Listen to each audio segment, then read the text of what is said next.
faites combien de chiffre d'affaires annuel? 1 100 000 €. Donc c'est quand même un très beau chiffre. Ce que tu vends le mieux, c'est pas tant les crèmes, les produits de beauté, mais c'est plutôt... La médication familiale, la bobologie, entre guillemets, si on va aller par là, quoi. Au total, en chargé sur tous les salaires annuels, vous êtes à combien? On est à plus de 100 000 €. Les médicaments représentent à peu près 80% de la rémunération et le reste, c'est de la parapharmacie. Tu as aussi des plateformes comme le comptoir des pharmaciens, où là, c'est plus des échanges entre pharmacies qui ont besoin de se déstocker sur un produit. Ça marche pour les médicaments et pour les non-médicaments. Oui, ça marche pour les deux. C'est Vinted de la pharmacie. Voilà. Il n'a jamais été utilisé, le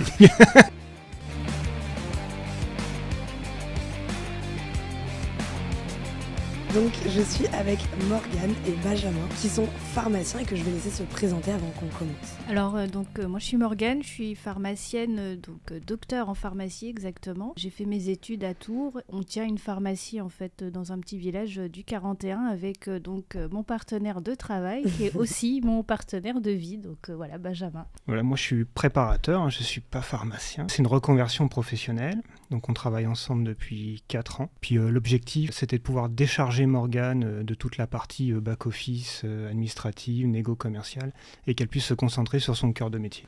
Ok, donc toi Morgane, tu avais ta pharmacie toute seule avant de commencer à travailler avec Benjamin, ou tu travaillais dans une autre pharmacie et tu as monté ton business avec Benjamin? Non, moi j'étais pharmacien adjoint, salarié dans différentes pharmacies en fait. Et en 2020, on a acheté notre première pharmacie. Plein Covid, c'était... Ah oui, c'était quand en 2020 exactement? Parce que... Au mois de mai, en plein confinement, je crois que nos clients ont attendu plus d'1 an pour découvrir nos visages. Oui, c'est vrai qu'on a été masqués quasiment 1 an en fait. Et alors attends, parce que il faut qu'on parle de ça. Vous vous êtes dit, attends, Covid, plein de business pour les pharmacies, c'est le moment de se lancer? C'était ça la logique? C'est un pur hasard. Non, mais en fait, c'est tellement long pour acheter une pharmacie que le Covid n'existait même pas au début des démarches, en fait. Il est arrivé pendant, et donc on a ouvert en plein confinement. Voilà. Et ça veut dire que vous avez eu de l'activité tout de suite? Alors nous, ça nous a peut-être servi dans le sens où on est en milieu semi-rural, donc avec l'impossibilité de se déplacer comme il pouvait ou comme il voulait, et puis la nécessité de faire énormément de tests. Nous, ça nous a permis en fait de récupérer des patients qui peut-être allaient plutôt en ville au moment de course ou autre. On a pu montrer ce que c'était que le travail de pharmacie proche des patients, semi-rural, vraiment donc, avec un service de santé. Ce que tu appelles semi-rural, c'est qu'on t'es dans un... Donc vous êtes dans un village qui est un petit village ou... Ouais, il y a un peu moins de 2000 habitants, mais si tu veux, on touche 4 à 5 communes aux alentours. Voilà, c'est ça. Tu n'as pas seulement le village dans lequel tu es situé, mais tu as aussi dans un rayon relativement proche. Okay. Oui, puis il y a une dizaine de kilomètres, il y a une ville en fait. On n'est pas isolé en pleine cambrousse. C'est pas une pharmacie en plein milieu de la Creuse. Non, on a du passage quand même devant la pharmacie. Donc toi, Benjamin, préparateur, en gros, dans une pharmacie, tu as forcément au minimum une personne qui est pharmacien. Et ce que tu m'expliquais, c'est que passer un certain niveau de chiffre d'affaires, il faut avoir 2 pharmaciens. Et ensuite, toutes les autres personnes qui travaillent en pharmacie sont des préparateurs. Est-ce que ça veut dire que ces personnes-là peuvent vendre? Moi, quand je vais à la pharmacie, je suis face à qui? Tu es face à un préparateur souvent quand même, parce que c'est la majorité des personnes qui travaillent au sein de l'officine. Et la différence, c'est que les pharmaciens ont un doctorat et les préparateurs en pharmacie, c'est 2 ans d'études. Et moi, j'ai fait un BP en 2 ans. Ça permet de délivrer des médicaments, mais tu es obligé de te faire contrôler systématiquement par le pharmacien sur ce que tu donnes. Est-ce que là, tout est la nuance, c'est ce que je disais tout à l'heure, on ne vend pas des médicaments, on les délivre. Oui, avec le conseil. Voilà, on ne donne pas juste la boîte qu'on bip comme au supermarché, c'est accompagné de conseils de prise, de conseils associés, de vérification d'ordonnances, de voir s'il n'y a pas des effets indésirables, des incompatibilités entre les ordonnances qui émanent de différents médecins. Donc voilà, on a un travail qui est assez complet. Donc on vend de la para, mais on délivre les médicaments. Et ça veut dire que le préparateur, il est aussi capable de donner ses conseils et de voilà, mais il y a toujours c'est sous supervision du pharmacien. Okay. Donc milieu semi-rural, mais quand même beaucoup de passages. Votre pharmacie, elle fait quelle taille? C'est Rikiki. Un back-office qui on a un back-office qui prend de la place parce que tu as une partie déballoir, un préparatoire, et puis tu as tous les stocks. Ouais. Après, la surface de vente, elle doit faire là actuellement 20 mètres carrés, quoi. Il n'y a vraiment pas... Ça veut dire que on le verra après, mais t'as pas beaucoup de place pour mettre du stock de produits parapharmacie, non, on peut pas faire tous les laboratoires, c'est impossible, on est obligé de sélectionner. D'où l'intérêt d'avoir quelqu'un qui a une compétence commerciale. Donc juste pour resituer le fonctionnement entre vous, c'est que toi, Benjamin, t'as des compétences assez business, et tu as une vision commerciale voilà, que plein de pharmaciens n'ont pas, et donc ça vous permet aussi de prendre des meilleures décisions potentiellement. Oui, voilà, c'est ça. C'est-à-dire qu'on se complète vachement avec Morgane, parce que Morgane, son objectif en étant pharmacien, c'était quand même de s'occuper des patients avant tout, et pas de s'occuper de la partie business, négo. C'est pas quelque chose avec lequel elle a de l'affinité. Donc voilà, moi je me suis mis sur ce sujet-là. Ça n'a pas été simple, parce que moi je découvre la pharmacie. Comme je t'ai expliqué, c'est une reconversion. Donc j'ai rencontré plein d'acteurs du marché, des groupements, des représentants, pour me faire une idée. Ouais. Et comprendre surtout le fonctionnement de la pharmacie, qui est très complexe. Moi, je tire mon chapeau à tous les pharmaciens. Alors, quand tu n'es pas dedans, tu vois ça d'extérieur, tu dis c'est bon, ça tourne tout seul. En fait, pas du tout. Ça a l'air tellement compliqué. C'est ultra compliqué. Et, tellement de spécificité. Quand il est arrivé, parce qu'il est arrivé quelques mois après l'ouverture de la pharmacie, il est tombé des nues. Il m'a dit « Ah ouais, je ne m'attendais pas à ce que votre métier soit aussi complexe. » Puis comme il l'a si bien dit, moi je suis un professionnel de santé, je suis docteur en pharmacie. On a fait donc un doctorat en 6 ans, mais c'est uniquement du médical. On n'a pas de formation spécifiquement à la gestion d'entreprise ou au management de personnel.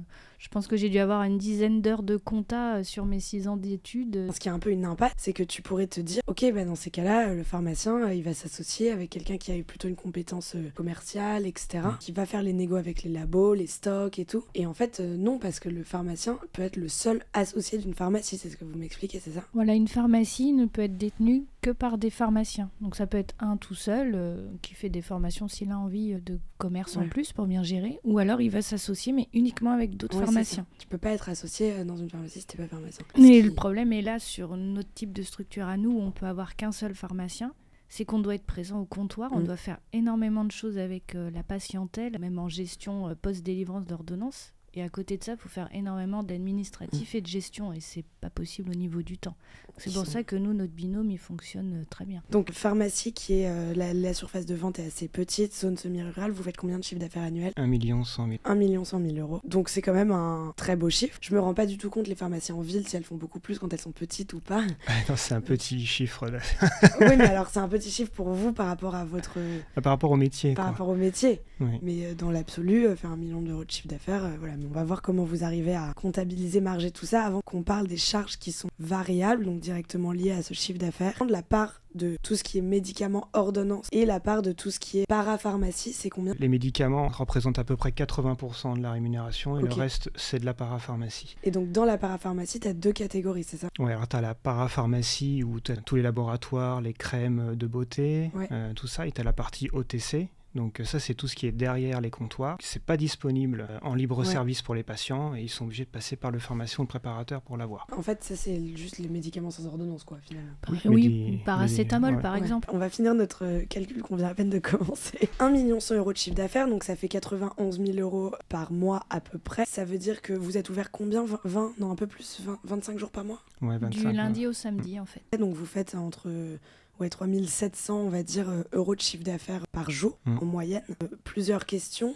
Donc, dans ces 3 700 euros par jour, donc il y a 80% qui est du médicament sous ordonnance ou qui est de l'ordonnance, et 20% qui est donc de la parapharmacie ou du médicament sans ordo, si je simplifie le schéma. Là-dedans, c'est quoi le panier moyen? Sur l'année, on fait à peu près 105 clients par jour. Mais des fois, on va avoir des journées, on va avoir 60 patients, d'autres 140. Donc, c'est vraiment lissé sur l'année. Après, en panier moyen, c'est difficile de donner des chiffres parce qu'on est très dépendant du prix du médicament.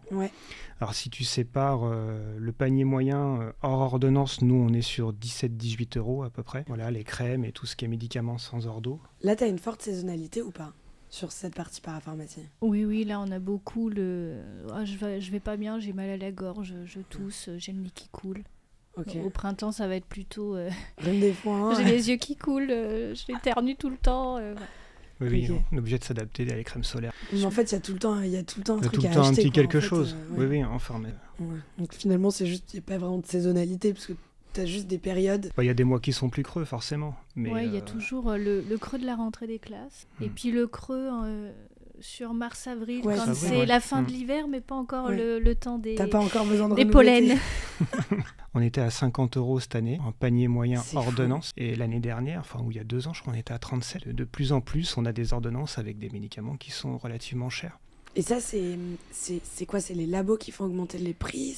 Alors non, c'est la technologie en fait. On a de plus en plus de traitements qui sont des anticorps thérapeutiques. En fait, toutes les nouvelles technologies sont très coûteuses, autant pour la recherche que ça a nécessité que pour leur fabrication. Et donc en fait, les coûts sont exorbitants en fait. On a tous les chiffres là, qui concernent le chiffre d'affaires, mais ta marge sur les médicaments, c'est fixe? Ça dépend des partenariats que tu peux avoir avec les labos. Okay. Mais après, de toute façon, c'est réglementé. C'est-à-dire que les laboratoires, ils n'ont pas le droit de faire plus de remises que ce qui est imposé par l'État. Et nous, on n'a pas le droit de vendre. On ne peut pas, en fait, changer le prix du médicament. Un médicament remboursé, il sera exactement le même prix au centime près qu'on le prenne à Paris, à Perpignan ou en plein milieu de la Creuse, quoi. Mais par contre, vous pouvez l'acheter plus ou moins cher, mais il y a une petite voilà, il y a une petite marge de négo, ça dépend du laboratoire que tu choisis. Généralement, tu choisis ton partenaire de générique en fonction de ton mix produit, c'est-à-dire de ce que tu délivres le plus en termes de générique dans ta pharmacie, parce que chaque médecin aussi prescrit des médicaments différents. Donc il faut regarder ça. Aujourd'hui, tu as des outils statistiques qui te permettent de savoir ça. Quel est le meilleur génériqueur adapté à ton officine? Est-ce que tu travailles qu'avec un générique dans ta pharmacie? Alors, on peut avoir tous les génériques. Ça, c'est juste que c'est débile. C'est juste que ça n'a aucun sens, parce que il faut faire le maximum de chiffre d'affaires chez un partenaire pour qu'il puisse, lui, te faire une petite avoir un accord. Donc, on est sur notre chiffre d'affaires annuel de 1 100 000 €. Et là-dessus, tes charges variables, donc la totalité de tes charges variables, c'est combien? Là, j'ai 730 000 € à peu près. 730 000 €. Votre marge brute, c'est donc 370 000 € à peu près. Donc ça, c'est l'intégralité de votre achat de marchandises. Dans cet achat de marchandises, est-ce que c'est le même 80-20? J'imagine que non. C'est-à-dire que comment vous arrivez à marger sur toute la parapharmacie et le OTC? Alors ça, c'est un gros sujet parce que justement tout ce qui est parapharmacie et OTC, les laboratoires t'obligent à faire un certain volume pour avoir des conditions, quoi. Ce qui peut paraître logique aussi. Sauf qu'aujourd'hui, pour une officine comme nous, c'est difficile d'atteindre les paliers qui te permettent aujourd'hui d'avoir une remise assez intéressante pour proposer les produits à tes patients à un prix intéressant. Ça crée une disparité qui est vraiment parfois très importante entre certaines pharmacies. Des fois, c'est risible. Il y a certains produits, pour atteindre un palier intéressant, pour être concurrentiel avec la ville d'à côté, fallait qu'on stocke 4 ans du produit. Oh, waouh. Donc c'est ridicule, on peut pas. Alors aujourd'hui, en fait, il périme avant qu'on l'ait vendu. Enfin, non, mais il y a un gros développement qui se fait sur des plateformes d'achat. Alors nous, on travaille beaucoup avec Pharmazone, qui a été créé par une personne qui n'est pas pharmacien d'ailleurs, Audrey Lecoq, qui est une personne importante dans notre milieu aussi, parce que c'est vrai qu'elle a créé une plateforme qui nous permet d'acheter des produits, toujours avec un prix intéressant, pour pouvoir le proposer à nos patients. Et ça, comment ça marche ? En fait, on paye comme une cotisation annuelle. Elle fait des négos et ensuite... Elle fait des négos, elle le met sur un site internet et puis après, nous, on commande sur ce site internet. Mais le gros avantage de ça, c'est qu'on n'a pas besoin de faire de quantité, on n'a pas de franco de port. Parce que ça arrive directement en plus par notre grossiste. Donc mais c'est vachement bien. C'est génial ce truc. Ouais. Et donc en fait, tu commandes le matin, tu l'as le lendemain après-midi, quoi. Et ça te permet d'avoir une diversité très importante de produits suffisante, tout en n'étant pas obligé de faire péter des prix, et donc du coup comme personne n'achète tes crèmes, tes marques. Donc ces plateformes-là, c'est vraiment intéressant. Après, tu as aussi des plateformes comme le comptoir des pharmaciens, où là, c'est plus des échanges entre pharmacies qui ont besoin de se déstocker sur un produit. Et ils mettent en ligne ce produit et nous, ça nous permet de l'acheter à moindre coût. Ça marche pour les médicaments et pour les non-médicaments? Oui, ça marche pour les deux. C'est Vinted. C'est un de peu... la pharmacie. Sauf qu'il n'a pas été porté.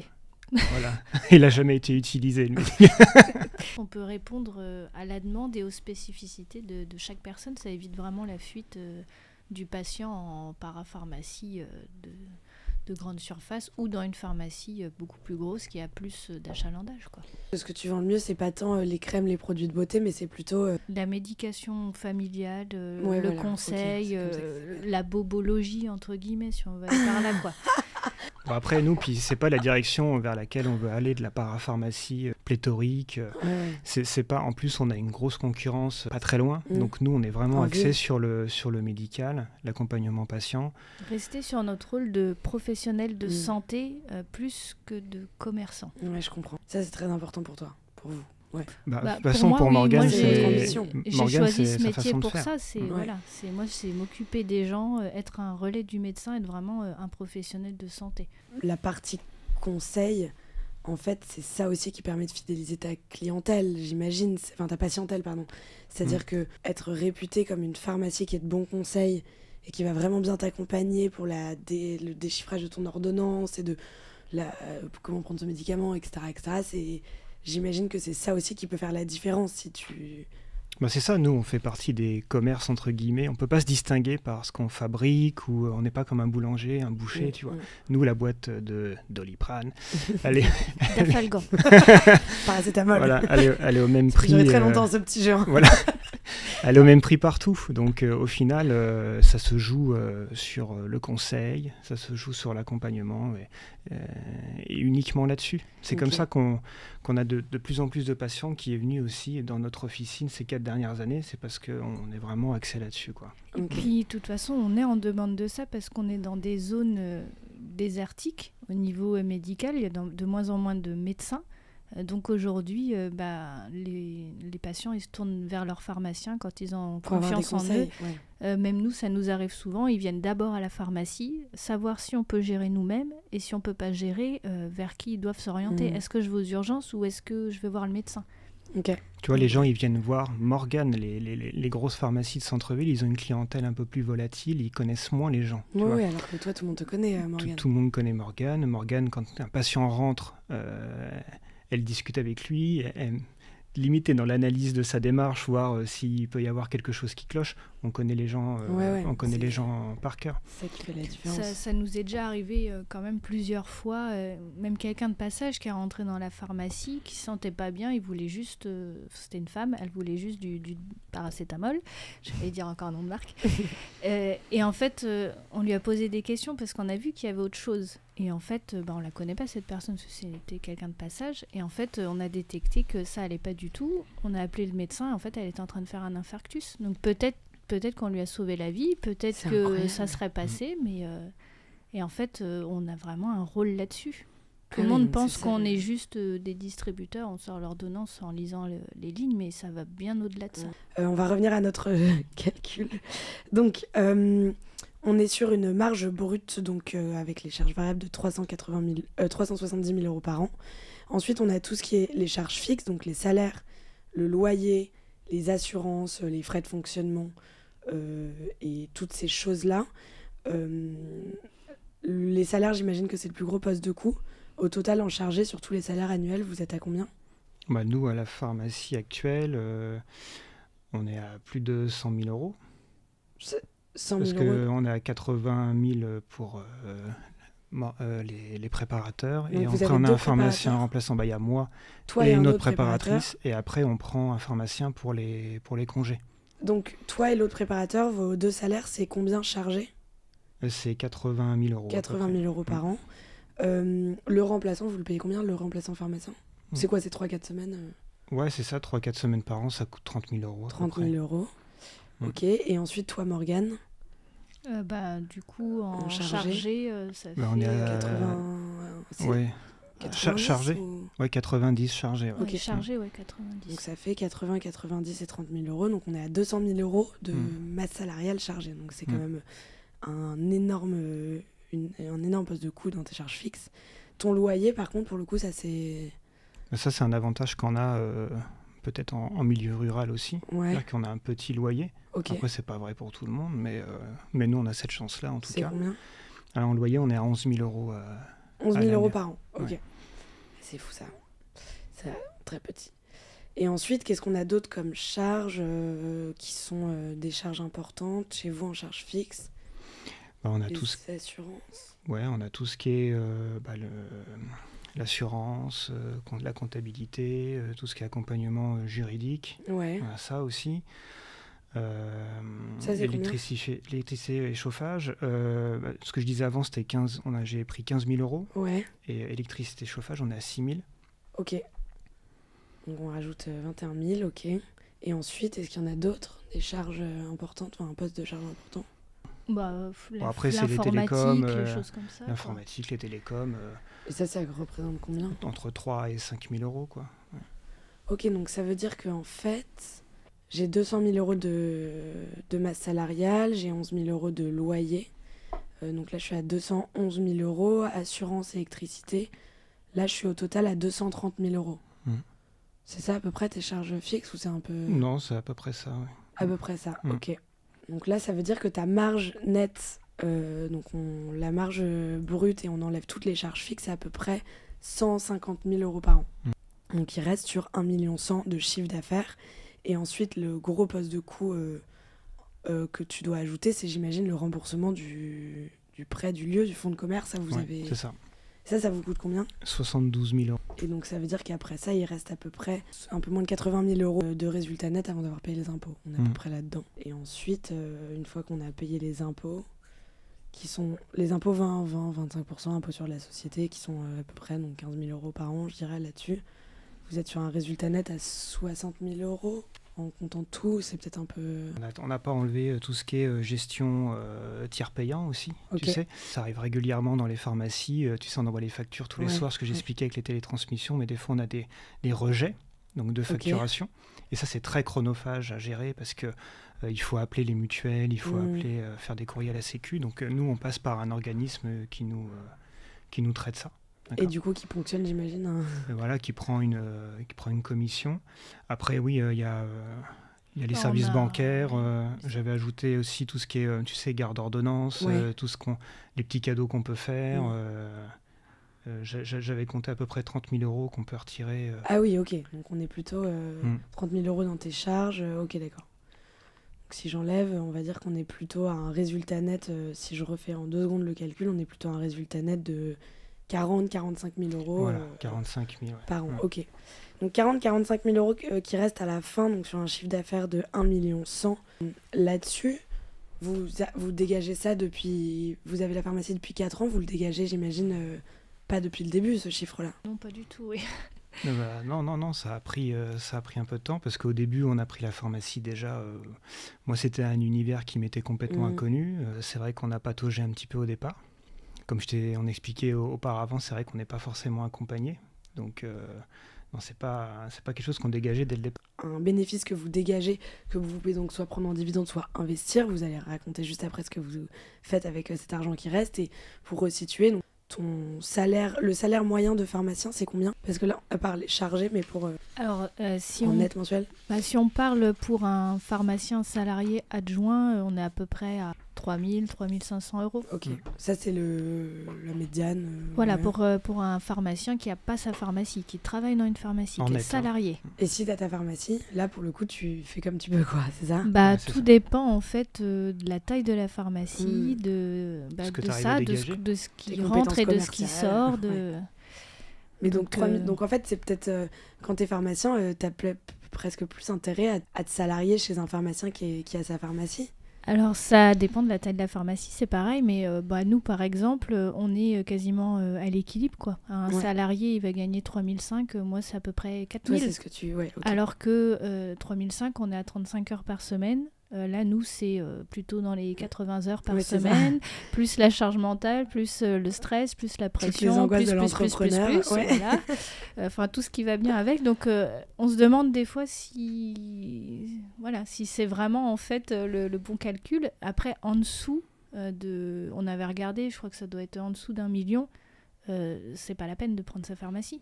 On va se dégager peut-être 2 500 euros de salaire, 3 000. Ouais, donc c'est pour ça qu'il y a de plus en plus de pharmacies qui ferment dans les milieux une pharmacie ruraux, tous les 3 jours qui ferme. C'est fou. Et ça, partout en France? Partout en France, mais en même temps... Mais en ville comme en rural ou... Je pense que c'est plus en zone rurale parce que ça va de pair avec la désertification médicale. Si on n'a pas de médecin, on n'a pas d'ordo, il n'y a rien qui rentre. Hein. Dès que t'es pas en ville, c'est très dur Aujourd'hui, c'est très dur de faire tourner un business de pharmacie, c'est un peu ça que vous expliquez? Pas forcément en ville, mais c'est... Oui, c'est ça. C'est-à-dire qu'en ville, t'as des médecins, en ville, c'est beaucoup plus un commerce de base, c'est-à-dire tout dépend de là où tu es situé, si tu es dans une rue de passage, si tu es près de médecins, etc. Mais dès que tu sors de la ville et que tu es en zone rurale ou des semi-rurales comme vous, là, tout de suite, c'est plus compliqué de faire sortir de terre un commerce de pharmacie. Ouais, en fait, de toute façon, il faut regarder l'environnement médical. Hein. Ouais. Aujourd'hui, on ne prend pas une pharmacie s'il n'y a pas un médecin qui est collé avec. Hein. Ouais, les pharmacies qui tournent bien, c'est beaucoup des pharmacies qui sont dans des gros bourgs, tu sais, dans les villages, je sais pas, je dis 4000, 5000 habitants, où il y a une ou deux pharmacies, tu vois, par exemple, ou les pharmacies qui sont dans les centres commerciaux parce qu'ils bénéficient de la locomotive. Bien sûr, mais de toute façon, tout business qui est à l'intérieur d'un centre commercial, ça fait plus d'argent. Donc voilà, oui. Ça, c'est des pharmacies qui arrivent peut-être à dégager un petit peu plus. Après le ratio 80-20, il doit pas être le même par contre. Ah bah ouais, c'est sûr. Mais bon, après, voilà, le salaire en tant que pharmacien gérant, il est vraiment dépendant du chiffre d'affaires. Et puis, forcément, une fois qu'on a remboursé le crédit du fonds de commerce, ça va beaucoup mieux aussi. Hein. Ce qui paraît très logique, mais ça, c'est aussi un truc qu'il faut pas oublier quand on explique ça, c'est que les premières années, toute la période de remboursement, tu dois quand même vachement plus... Tu charbonnes beaucoup plus. Ça. Et puis là, faut pas oublier aussi que même une fois qu'on aura remboursé ce crédit, nous, ça va pas nous permettre de prendre plus forcément de salaire, mais ça va surtout nous permettre d'embaucher. Tu vois, d'embaucher un pharmacien et donc de nous développer et donc de libérer du temps aussi pour Morgane qui est obligée d'être là tout le temps, 7 jours sur 7. Donc tu vois, c'est aussi pour ça que... Et là, avec le bénéfice que vous faites déjà, donc déjà c'est beau de faire de réussir à être plus qu'à l'équilibre, dégager un bénéfice après 4 ans. En soi, 4 ans, c'est vraiment pas grand-chose. Enfin, vous avez commencé pendant le Covid. Qu'est-ce que vous avez un projet là que vous allez faire avec ce bénéfice? Ouais, en fait, on va transférer la pharmacie là au mois de mars. On a racheté un nouveau local. Plus grand, sur un emplacement stratégique dans la commune où on est. Ok. Parce que là, on est, comme beaucoup de communes françaises, on a un problème de stationnement en centre-ville. Et puis, ça veut dire qu'il n'y a aucun endroit pour se garer. C'est compliqué. Et puis le mode de consommation, il change. S'il n'y a pas de parking, les gens ne viennent plus forcément au centre-ville. C'est agaçant pour tout le monde, même pour nous. Enfin, je veux dire, voilà. Donc là, on va avoir un parking qui est quand même beaucoup plus grand, une surface de vente qui va être plus grande et une pharmacie plus séduisante parce que notre pharmacie, elle est un peu vieillotte aussi, faut pas se mentir. Puis on a pu aussi penser le projet en fonction de comment se dessine le futur de notre profession. Voilà. Ok, ça c'est très intéressant. Plus de services, plus de proximité, voilà, plus de toutes les nouvelles missions en fait qu'on nous donne maintenant et moins de la vente additionnelle de parapharmacie. Donc on a pu vraiment penser la pharmacie dans ce sens-là aussi. Ça c'est hyper intéressant et c'est quoi justement toutes ces nouvelles missions dont tu parles? C'est l'éloignement des consultations médicales pour tout et n'importe quoi font qu'on va beaucoup plus consulter au sein de la pharmacie parce que vous, pharmaciens, vous êtes compétents pour. Et ce serait quoi, par exemple, concrètement? On a pas mal de choses déjà qui existaient auparavant, comme les entretiens pharmaceutiques. Donc, en fait, on va prendre le patient en entretien, mais tout ça, ça prend énormément de temps. Et puis, il faut avoir un espace de confidentialité. Et on prend le temps, en fait, de discuter avec le patient de tout ce que le médecin n'a pas le temps de faire. Par exemple, vous êtes mis sous un médicament pour fluidifier le sang, par exemple. Voilà, la consultation a duré un quart d'heure, le médecin il vous dit voilà, vous avez le sang, on va simplifier, trop épais, vous allez prendre ça, ça va le rendre plus fluide et on évitera le risque d'infarctus et d'AVC, et ça s'arrête là. Mais vous derrière, vous n'avez pas la réponse à vos questions. Qu'est-ce qui va faire le médicament? Qu'est-ce que je peux faire? Est-ce que je peux manger tout ce que je veux? Je comprends. Pourquoi maintenant quand je me cogne je suis tout de suite tout bleu? Est-ce que c'est normal que je saigne tout le temps du nez? Vous voyez, plein de choses comme ça. En fait, le médecin prend pas le temps et ne peut pas le prendre. Donc, en fait, on se décharge sur les pharmacies pour ça. On va avoir des services de téléconsultation. Donc, ça, c'est des cabines, en fait, où on peut avoir accès à un médecin en visioconférence avec plein d'outils connectés. Donc, le médecin, même à distance, peut prendre votre tension, par exemple. C'est pas gratuit, ça, d'ailleurs. C'est une grosse charge pour les pharmacies. voilà, on ne gagne pas de sous avec, on en perd. Ouais. Mais voilà, enfin il y a ça par exemple. Dernièrement, on a eu aussi la vaccination, chose qu'on faisait pas avant. Donc ça a commencé en fait par nécessité. Voilà, alors ça a commencé par nécessité avec le Covid, parce qu'il a bien fallu trouver des petites mains pour pouvoir. Mais c'est pas mal pour vous ça, pour le business, d'avoir démocratisé la vaccination en pharmacie. Disons que c'est plus simple chez nous parce que alors après chacun s'organise comme ils veulent, hein, mais nous on le fait au fil de l'eau. Donc en fait quelqu'un qui vient au comptoir et il veut faire un vaccin, hop on le fait. Voyez, alors que pour le médecin ou même les infirmiers, il faut prendre rendez-vous. Mais oui, et puis tu dois aller chercher ton truc, le mettre au frigo. Ouais, mais tu vois, il y a un sujet quand même là-dessus, parce qu'à la base, la vaccination, c'est quand même les médecins, les infirmiers qui avaient ce rôle, et c'est en train de justement passer la main sur les pharmacies. Donc ça crée en fait une genre de tension entre les différentes professions médicales. C'est vrai.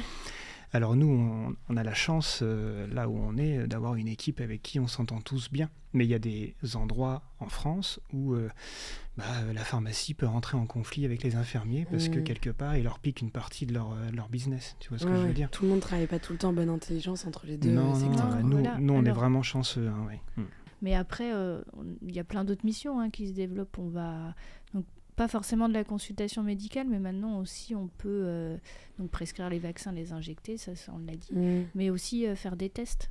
Par exemple, voir si pour des choses assez simples, on parle par exemple de cystite non compliquée chez des femmes de moins de 65 ans ou pour des mal de gorge, là on peut faire un test, voir est-ce qu'il y a une bactérie, oui il y a besoin d'antibio, et puis on peut éventuellement prescrire l'antibiotique et le délivrer.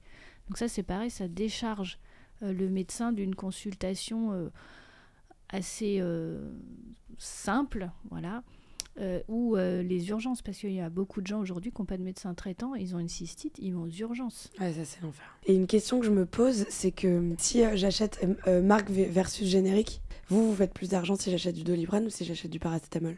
Alors pas forcément, alors le paracétamol c'est pas le bon exemple, mais oui effectivement sur l'OTC, il peut y avoir effectivement des différences qui sont importantes. En général, c'est quoi, vous préférez qu'on achète le générique? Alors tout ce qui est médicaments derrière le comptoir, pour nous c'est mieux de donner du générique que la marque, parce que comme je le disais tout à l'heure aussi, la marque il faut acheter une quantité pour avoir une remise. Donc si vous voulez être sympa avec votre pharmacien, achetez le générique qu'il vous vend, c'est ça le message en fait, le pharmacien, je pense qu'il n'y a aucun pharmacien, à mon sens, qui peut baratiner, on va dire, parce que si tu veux, c'est pas dans son intérêt. L'objectif, c'est de répondre aux besoins de son patient, de le soigner, et que ça paraîtrait complètement contre-productif de lui donner quelque chose qui sert à rien. C'est hyper intéressant, tout ça. C'était hyper intéressant de comprendre un peu comment tout fonctionne. J'ai 2 dernières petites questions. C'est quoi ce que vous préférez, en 2 secondes, c'est quoi ce que vous préférez, c'est quoi ce que vous aimez le moins dans votre métier? Moi, ce que je préfère, c'est prendre soin de mes petits patients, les chouchouter, discuter avec eux. Voilà, on vient pas à la pharmacie que parce que ça va pas, on vient aussi les chercher du réconfort et une épaule, un appui. Donc moi, c'est ça que j'aime. Ça te plaît, ok. Et moi, ce que j'aime pas, c'est le côté commerçant. Commercial, ok. Voilà. Et toi, c'est l'inverse? Non, je rigole. Non, pas forcément. Moi, j'ai découvert un métier, vraiment, que je trouve vraiment passionnant, difficile. La pharmacie aussi, c'est pas quelque chose qu'on peut voir comme une espèce de machinerie capitaliste absolue. On est là pour répondre à la santé des gens, leur offrir un accès aux soins. Donc moi, c'est ce mélange des deux qui me plaît. Si tu veux. C'est à la fois réussir à faire tourner sa boutique en dégageant de la marge, tout le jeu du commerce en répondant à une problématique de santé. C'est ça que je trouve passionnant, en fait. C'est marrant parce que des fois, du coup, ça nous donne des petites joutes entre nous parce que du coup, il y a le côté commerçant des fois qu'il a envie de développer. Et puis moi, j'arrive avec « Ah oui, mais non, avec la déontologie. » Et puis on a prêté serment, ça, on peut pas faire. Ah, je comprends. Mais à la fois, c'est exactement ce que tu dis. C'est que tu dis essayer de dégager plus de marge, essayer d'être le plus intelligent possible pour faire marcher les choses au mieux et développer comme tu veux développer. Mais tout en sachant que en fait, ce que tu proposes, c'est quelque chose d'utile qui répond à un besoin de santé, qui est dans un... C'est ça, on répond à une cause. C'est l'accès aux soins. C'est une profession qui est hyper réglementée et puis qui est... Voilà, on fait pas comme on veut. On a un conseil de l'ordre qui est là pour veiller au grain de ce qu'on fait, mais aussi veiller à nos intérêts. On a aussi des syndicats très forts en pharmacie qui défendent nos intérêts. Ça, c'est important. La profession, qui défendent la profession. Ils se battent un peu. Ils se battent pour nous, clairement. Trop Donc, bien. ça, c'est hyper important. Mais si je peux dire un petit mot, si vous vous reconnaissez pas en tant que patient dans notre discours à nous ou dans l'image que vous faites de la pharmacie, de la vôtre ou d'autres, je vous invite vraiment à pousser la porte d'une pharmacie de quartier ou d'une plus petite pharmacie que celle où vous allez habituellement, et vous pourrez voir la différence et constater la vérité de ce qu'on vient de dire, en fait. Ouais, c'est très précieux, c'est très intéressant. Même si c'est pas une affaire de personne aussi, beaucoup. Non, mais bien sûr, mais en fait, ce qui est intéressant, c'est de se dire, c'est de comprendre qu'effectivement, tu as des grosses pharmacies, des chaînes, ou alors juste des grosses pharmacies qui ont un objectif qui est complètement différent, qui est beaucoup plus commercial. Et en fait, si toi, t'es pas content de ta pharmacie, n'hésite pas, même en ville, à aller dans une autre qui est plus petite, qui est plus de proximité, et où tu auras un meilleur service. Et ça, c'est valable un peu pour tous les commerces, mais c'est très, très important de le rappeler et de comprendre qu'il y a vraiment deux manières de faire ce métier. Dernière question avant que je vous laisse, il y a un autre métier pour lequel vous aimeriez savoir comment ça gagne? J'aimerais bien, parce que ça m'a titillé un sacré moment, pourquoi pas l'archéologie. Archéologie, combien ça gagne un archéologue? Ça va être compliqué de trouver. Alors, il faut que je trouve un archéologue qui est soit indépendant, soit qui a son business, mais je suis sûre que je vais trouver. Je trouverai, je penserai à toi, Morgane. Ouais, c'est le petit défi. Voir si je regrette ou pas. Et oui, alors c'est ça. Si c'était à refaire, vous le referiez ou pas? Ah oui, on le referait. Ne serait-ce que pour l'indépendance. Ok. Au moins, on est chez nous, on fait ce qu'on veut. Ouais, peut-être que j'aurais poussé un peu plus loin. J'aurais peut-être fait médecine quand je vois maintenant la pénurie qu'il y a. Je me dis j'aurais peut-être pu pousser un petit peu plus. J'aime mon métier, je suis contente, mais voilà, je me dis pourquoi pas. J'aurais peut-être pu aller plus loin. Ok. Bon, si c'était à refaire, quand même, on fera la même chose jusque-là. Voilà, on encourage tous les jeunes à aller en fac de pharma, c'est important. Il y a un désamour pour la profession et c'est vrai que j'espère qu'en tout cas, l'échange qu'on aura eu aujourd'hui aura donné envie aux jeunes de pousser la porte d'une pharmacie, en tout cas pour se renseigner. Le métier évolue et je pense qu'il évolue dans le bon sens. Donc, il ne faut pas perdre espoir. Dans 6 ans, à la fin de votre doctorat, ça aura changé et je pense qu'on sera de nouveau dans un métier vraiment professionnel de santé. Ouais. Trop bien. C'est pour ça aussi qu'on a fait ça et on est trop contents. Merci beaucoup pour votre témoignage à tous les deux. C'était hyper intéressant. Et à la prochaine. Salut. Merci.